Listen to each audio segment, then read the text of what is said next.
Ngayon palang kakain tayo. Kain tayo. Ang ulam ko, sardinas. Ba, masarap kaya yan. Yan lang inuulam ko eh. Wala. Mahirap lang tayo kaya sardinas lang tayo.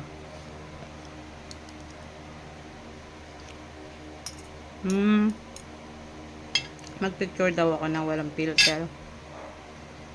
Filter? Wala.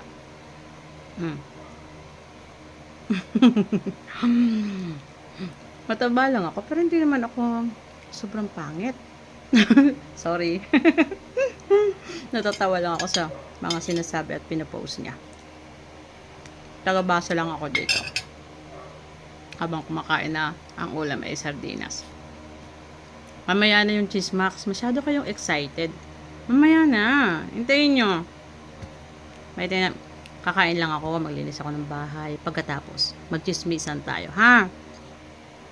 Baka walang mag-comment. Yung mga tumatawa dyan, ha? Siguraduhin nyo lang yung pagtawa-tawa dyan. Magko-comment kayo. Bye!